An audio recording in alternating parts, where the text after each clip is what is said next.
Ever since the introduction of the player moderator team in 2004, players who have received moderator powers have been met with controversy.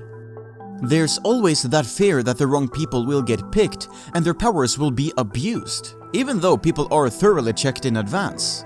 This doesn't mean that bad apples never slip through though. They've always been around ever since the predecessor of the PMod system back in 2001. Hell, back then it was even more vulnerable than it is now.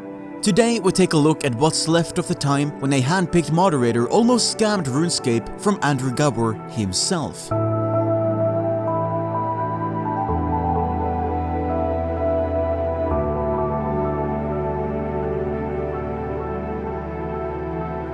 Hello RuneScape, my name is Misted and how is everyone doing? The story in today's video is a bit different from the others.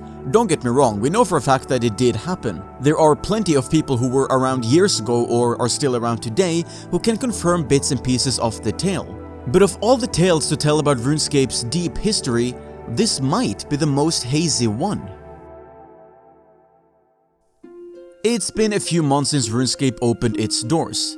The game was getting far more players than it knew what to do with, and in these exciting times, the community started to form. Early day RuneScape was heavily clan-based. As the average player only cared about PKing, they didn't want to spend hundreds of hours getting access to the endgame skilling resources. So the few who did produce food, runes and weaponry went on to make a lot of money.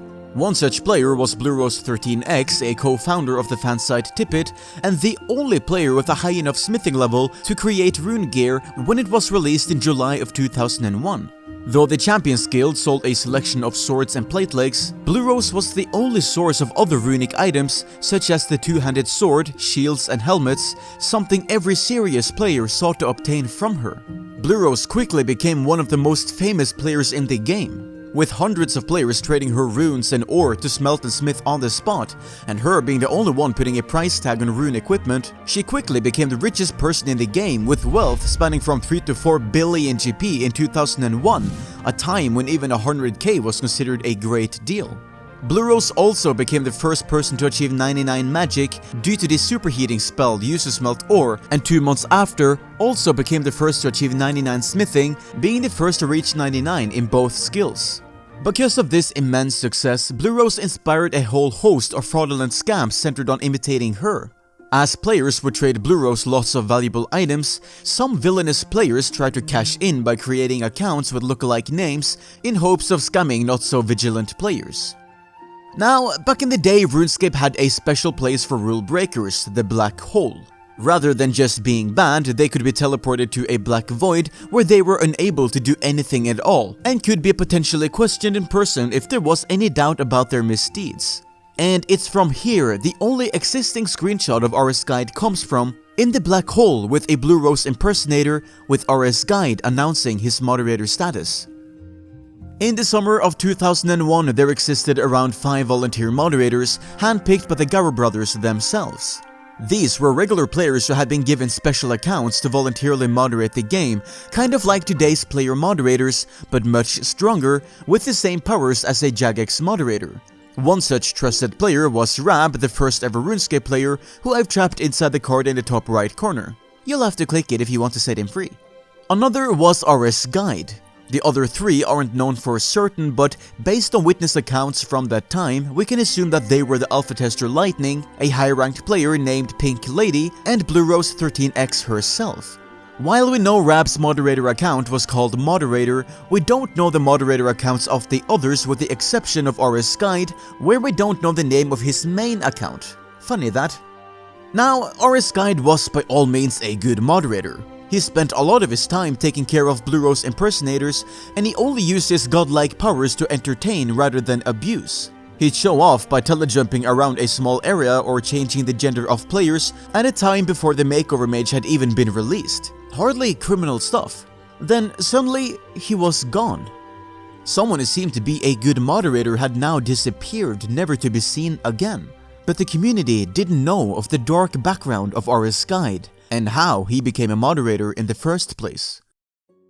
In the summer of 2001, Rsguide approached Andrew Gower with an offer to buy Jagex, and by association, RuneScape.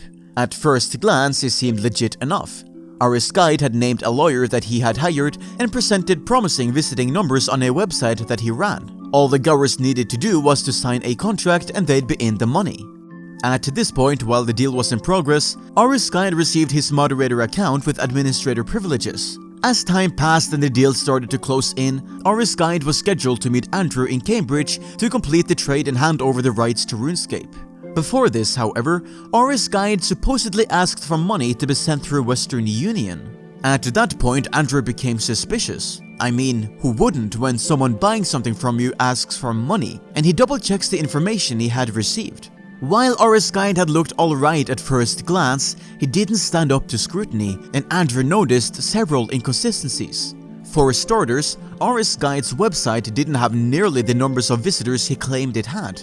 What's more, the lawyer that he claimed stayed at the same hotel that Rsguide didn't actually stay there. In fact, they didn't stay at any hotel at all. With the alarm bells ringing and red flags waving, Andrew pulled the plug and called it off before sending any money or signing any contract. And that's it, really.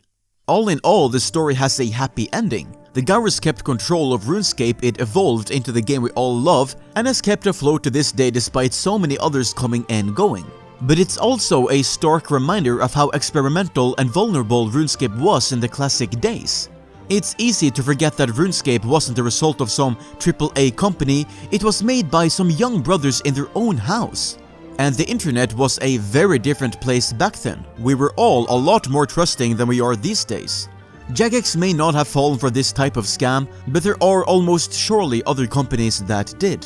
Whatever Rsguide's true intentions were have been lost to time, alongside whatever his side of the story is. But despite this, it's interesting to think just how close we were to losing RuneScape before it even got truly started. I'd like to see the alternate timeline where we're all playing Rsguidescape, presuming it didn't just crash and burn into the ground instantly. Thank you all so much for watching, I hope you all enjoyed today's video. Before you go, why don't you click that like button down below? It's there for a reason, guys. My ever-growing ego from the wonderful support on these documentaries. Anyway, I'll be back again next week when we dive once more into the exciting world of RuneScape history. My name is Wilmicit, and I'll see you all then.